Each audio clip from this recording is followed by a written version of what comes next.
Hi friends, welcome to Dhana's log channel. இது வியாழக்கிழமை காலையில் ஒரு 8-10 போல் எடுத்துக்கிட்டு இருக்கேங்க. குழந்தைங்கள ஸ்கூலுக்கு அனுப்பி விட்டாச்சு. அவங்க கிளம்புனதுமே நான் எப்பயுமே கழுத்துக்கு எக்ஸசைஸ் செய்வேன். பட் அன்னைக்கு செய்ய முடியலைங்க. ஏன்னா ஒரு அவசர ஆர்டர் காலையில தான் கொண்டு வந்து கொடுத்துட்டு எனக்கு உடனே கொஞ்சம் தச்சு கொடுங்களேன். நான் வந்து ஒரு கல்யாண வீடு ஃபங்க்ஷனு ஒரு 10 மணிக்கு மேலே தான் போவேன், எனக்கு 9:30க்கெலாம் கொடுத்துருங்களேன் அப்படின்னு சொன்னாங்க கஸ்டமர். இந்த மாதிரி அர்ஜென்ட் ஆர்டர்ஸ்லாம் கண்டிப்பாக விடவே கூடாதுங்க. ஏன்னா நம்ம அர்ஜென்ட் ஆர்டர் நம்ம செஞ்சு கொடுக்கும்போது நமக்கான கஸ்டமர் வந்து நமக்கு அதிகரிச்சுக்கிட்டே போவாங்க. ஓகேங்களா? அதனால நான் எப்பயுமே அவசரமா கொண்டு வந்து கொடுக்குறவங்ககிட்ட கண்டிப்பா ஸ்டிச் பண்ணி கொடுப்பேன். ஆனா ரொம்ப என்னோட ஹெல்த் இஷ்யூவும் பார்த்துக்குவேன். அது பார்த்துட்டு தான் நான் கட் பண்ணி அவங்களுக்கு ஸ்டிச் பண்ணி கொடுப்பேன். பட் இன்னைக்கு அவசர ஆர்டர் எதுவுமே நான் கொடுக்க வேண்டிய ஆர்டர்ஸ் இல்லை. ஸோ நான் அதனால வாங்கி நான் கட் பண்ணி ஸ்டிச் பண்ணி அவங்களுக்கு கொடுத்தேங்க. வேக வேகமா அன்னைக்கு பொழுத கட் பண்ணி அந்த இதை ஸ்டிச் பண்ண ஆரம்பிச்சுட்டேன். அந்த ஸ்டிச் பண்ணி அந்த பிளவுஸ் நான் கொடுக்கும்போது மணி 9:30 மணிக்கெல்லாம் அவங்களுக்கு வந்து நான் ரெடி பண்ணிட்டேன். கழுத்துக்கு எக்ஸசைஸ் செய்யறது வந்து நம்ம ஸ்டிச்சிங் ஃபீல்டில் உட்காந்துருக்கோம், மிஷின்லயே உட்காந்தே நம்ம ஸ்டிச் பண்றோம் அப்படின்றப்ப எப்படியும் ஒரு பிளவுஸ் தைக்கும் போது 1 மணி நேரம் 2 மணி நேரம் நம்ம தொடர்ச்சி அதில் உட்காந்துருப்போம் இல்லையா? அதனால வந்து காலையில மார்னிங் கழுத்தை வந்து கொஞ்சம் இந்த பக்கம் அந்த பக்கம் அப்படி ஆட்டி ஆட்டி இந்த கொஞ்சம் எக்ஸசைஸ் செய்யும் போது அந்த கழுத்தோட நர்வ்ஸ் எல்லாம் கொஞ்சம் நல்லா இருக்கும் அப்படின்னு சொல்லி நானா செய்வேன். கொஞ்சம் செஞ்சா எனக்கு கொஞ்சம் ரிலாக்ஸா இருக்கிற மாதிரியான மைண்ட் இருக்கும். ஸோ அதனால நான் எப்பயுமே ரெகுலரா அதை எடுத்துக்குவேன். அன்னைக்கு பிளவுஸ் வந்து வேகமா நான் தான் கட் பண்ணேன். கட் பண்ணிட்டு மிஷின்ல ஸ்டிச் பண்ணும்போது மணி 8:30 மணி இருக்கும். 8:30 மணிக்கெல்லாம் வந்து நான் அதை வந்து ஸ்டிச் பண்ண மிஷினுக்கு வந்துட்டு கட்டிங் ஒர்க் முடிஞ்சிருச்சு. நாள் வந்து இந்த பல்க் ஆர்டர் வந்துருந்துச்சுன்னு சொன்னேன். நான் கோவில் கொடை கும்பாபிஷேகம் அதெல்லாமே பாருங்க மிஷின் மேலதான் வச்சிருந்தேன். காலையில எல்லாரும் ஒவ்வொருத்தரா வந்து கேட்க வந்தாங்க.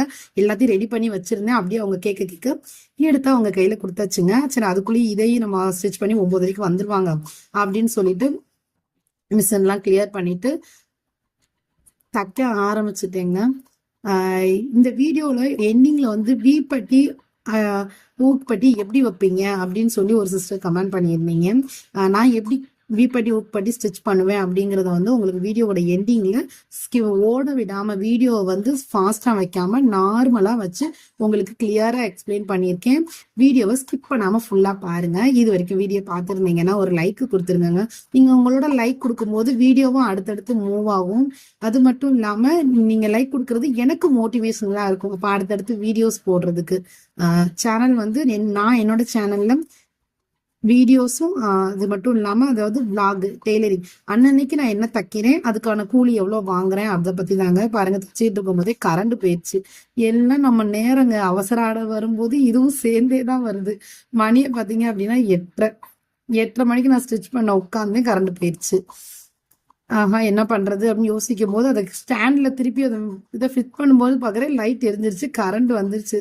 கடவுளுக்கு திருப்பியும் ஒரு நன்றியை சொல்லிட்டு திருப்பி நான் என்னோட ஒர்க்க ஆரம்பிச்சிட்டேங்க. நல்ல வேலைடா சாமி அப்படின்னு சொல்லிட்டு பிளவுஸை ஸ்டிச் பண்ண ஆரம்பிச்சிட்டேன். அதனால எப்பயுமே வீடியோ பாக்குறீங்க அப்படின்னா ஒரு லைக் கொடுத்துட்டு பாருங்க. அழகா அந்த பிளவுஸையும் 9:30 மணி 9:08க்கு ஆரம்பிச்சேன்னா பாருங்க 9:05க்கெல்லாமே ஃபினிஷ் பண்ணி முடிச்சிட்டேங்க. ஒரு 1/2 மணி நேரம் தான் ஆச்சு. யாரும் இடைஞ்சல் பண்ணாம எந்த ஒரு ஜாயினிங்கும் கொடுக்காம ஸ்டிச் பண்ணா ½ அன் அவர் தாங்க நார்மல் பிளவுஸுக்கு. அப்புறம் அதுக்கும் ஐவோக்கு வச்சு அதையும் நம்ம எடுத்து வச்சுட்டேன். 9:30 மணிக்கெல்லாம் கஸ்டமர் வந்தோடனே அவங்க கையில கொடுத்து அதுக்கான அமௌண்ட்டையும் வாங்கிட்டேன். இந்த மாதிரி அவசர ஆர்டர் வாங்கும் போது நமக்கான அமௌண்ட்டும் உடனே நம்ம கைக்கு கிடைக்குங்க. ஸோ நான் அதுக்காகவே நான் வாங்கிக்குவேன்.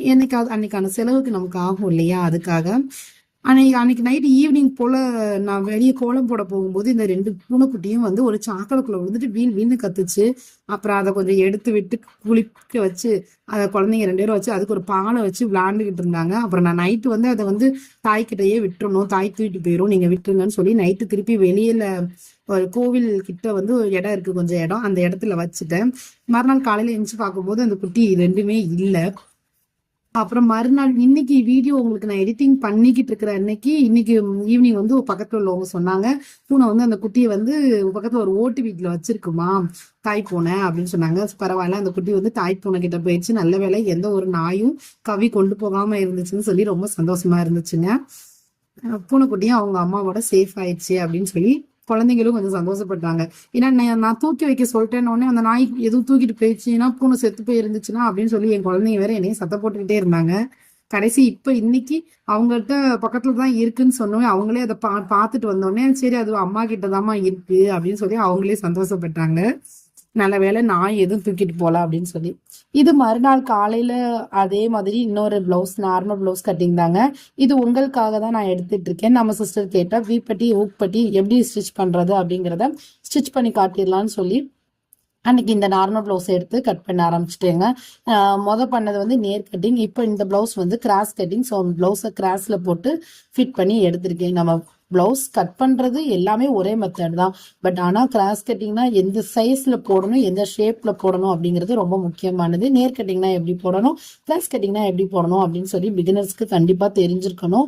அதை மட்டும் கண்டிப்பா ஃபாலோ பண்ணிக்கோங்க. நீங்க மாத்தி போட்டு கட் பண்ணிட்டீங்கன்னு வச்சுக்கோங்களேன், கிராஸ்ல போடுறவங்களுக்கு கிராஸ்ல போட்டா ஃபிட்டிங்கா தான் இருக்கும். கண்டிப்பா நார்மலா போடும்போது அவங்களுக்கு அந்த ஃபிட்டிங்ஸ் கிடைக்காது. ஸோ அதுக்காகவே அவங்க கிராஸ் கட்டிங் கேட்டாங்க அப்படின்னா கண்டிப்பா கிராஸ் கட்டிங்லேயே போட்டுக்கிடுங்க.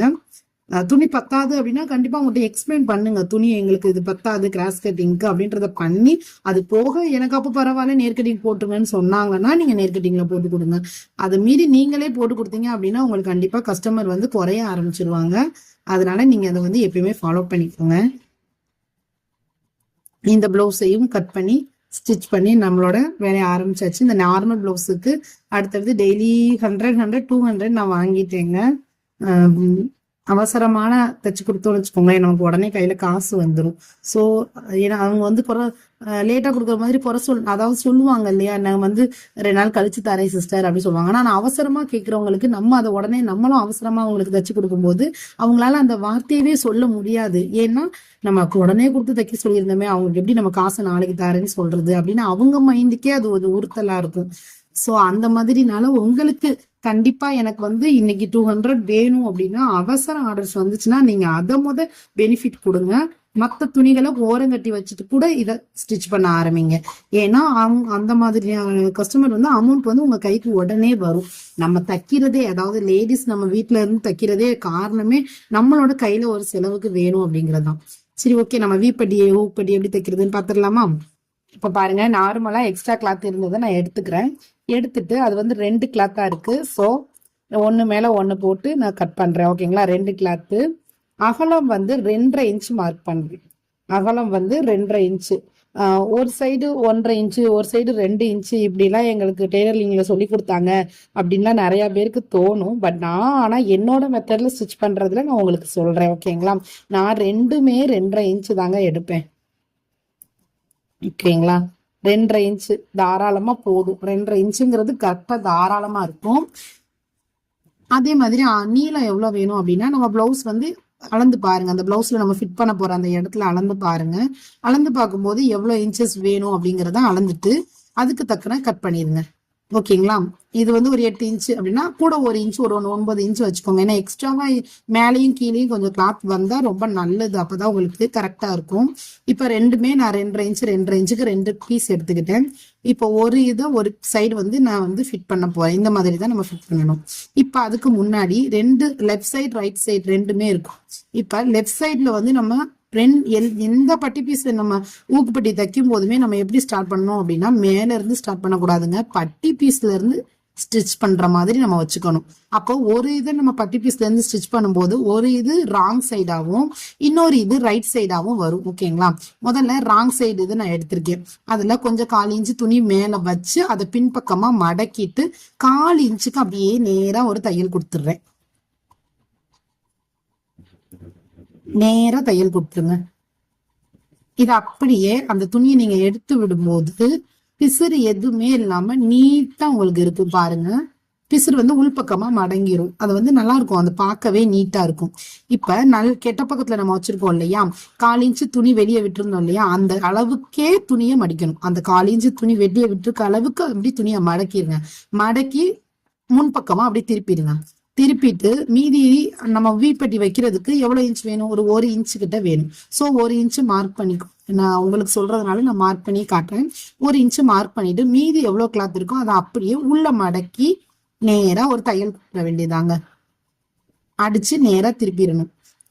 இதுவே வீப்பட்டி வைக்கிறவங்க அப்படின்னா எந்தெந்த இடத்துல வி வேணும்ன்றத மார்க் பண்ணிட்டு விவியா வச்சு திருப்பணுங்க. அது எப்படி, இந்த பிளவுஸ் வந்து இவங்க வந்து வீப்பட்டி வேணா எனக்கு வந்து பாவுக்கு வந்து வச்சு ஸ்டிச் பண்ணி கொடுத்துருங்கன்னு சொல்லிட்டாங்க. ஸோ வந்து நான் வீப்பட்டி ஸ்டிச் பண்ணல, நேரா தையல் கொடுத்துட்றேன். வி எப்படி வைக்கணும் அப்படிங்கிறதுல உங்களுக்கு ஏதாவது டவுட் இருந்துச்சுன்னா கண்டிப்பா எனக்கு கமெண்ட் பண்ணுங்க, நான் வந்து எக்ஸ்பிளைன் பண்றேன். ஓகேங்களா? இந்த மாதிரி தான் நம்ம வந்து பட்டி பீஸை நான் வந்து வி பட்டி ஊப்பட்டி சைடை நான் ஜாயின் பண்ணுவேன். ரெண்டுமே 2 இன்ச் தான் பாருங்க கரெக்டா. இப்ப எட்ஜில் இன்னொரு தையலும் போட்டுக்கோங்க.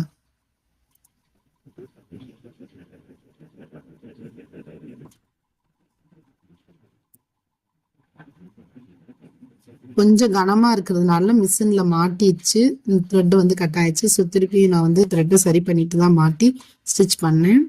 சைடில் இந்த ஏஜில் ஒரு தையல் கொடுத்துக்கோங்க. ஓகேங்களா? இதே அப்புறம் எக்ஸ்ட்ராவா மேலே இருக்கிற கிளாத்தையும் நம்ம கட் பண்ணி ரிமூவ் பண்ணிடலாம்.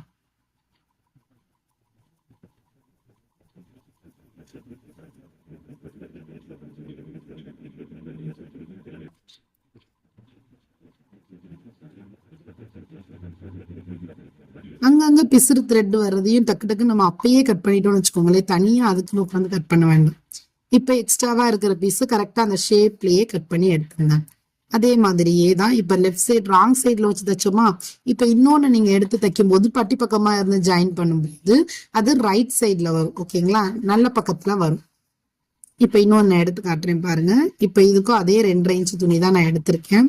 இது வந்து வச்சு நேரா வச்சு ஸ்டிச் பண்ணும்போது நல்ல பக்கமா இருக்கும். ஓகேங்களா? ரைட் சைடா இருக்கும், கரெக்டான பக்கம். அப்ப நல்ல பக்கத்துல இருக்கும்போது கழுத்தோட ஷேப் கொஞ்சம் மாறி இருந்த மாதிரி இருந்துச்சு, அந்த மாதிரி கொஞ்சம் லைட்டா கட் பண்ணிட்டீங்க அப்படின்னா ஷோல்டர் ஃபால் ஆகாது. நிறைய பேருக்கு நான் சில பேருக்கு நான் அது எல்லாருக்குமே கட் பண்ணக்கூடாது, சில பேருக்கு மட்டும் கட் பண்ணணும். அது என்னன்னு வேணும், அதை பத்தி டீட்டெயில்ஸ் வேணுமா அடுத்தடுத்த தையல் வீடியோல நான் கண்டிப்பா போடுறேன். அதே மாதிரியே இதுக்கும் 1/4 இன்ச்சு துணியை மேல மாக்க திருப்பி விட்டுட்டு 1/4 இன்ச்சுக்கு தையல் கொடுத்துருங்க.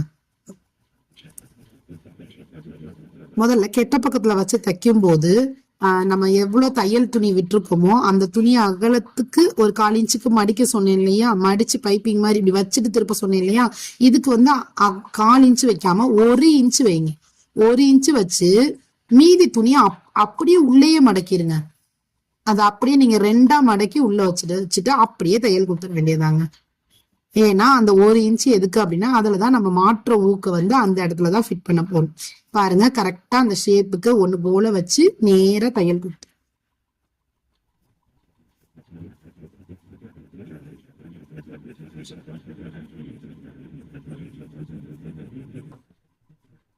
திருப்பியும் அதே மாதிரி இதுக்கும் ஒரு எட்ஜில் ஒரு தையல்.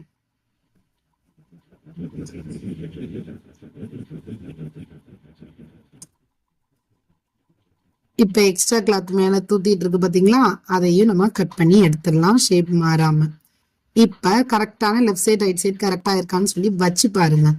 ஓகேங்களா? வச்சு பார்க்கும்போது ஏதாவது ஏற்ற இறக்கங்கள் இருந்துச்சுன்னா இப்பயே அட்ஜஸ்ட் பண்ணாதான் கண்டிப்பா கரெக்டா அட்ஜஸ்ட் பண்ண முடியும். தச்சதுக்கு அப்புறம் ஷோல்டர் ஜாயினிங் கழுத்து ஜாயினிங் எல்லாம் பண்ணி முடிச்சதுக்கு அப்புறம் நம்மளால பண்ண முடியாது. எப்பயுமே வீப்பட்டி ஊப்பட்டி வச்சதுக்கு அப்புறமா ரெண்டுமே கரெக்டா இருக்கான்னு சொல்லி அளந்து பார்த்து எக்ஸ்ட்ரா கிளாத்தா கட் பண்ணுங்க. ஓகேங்களா?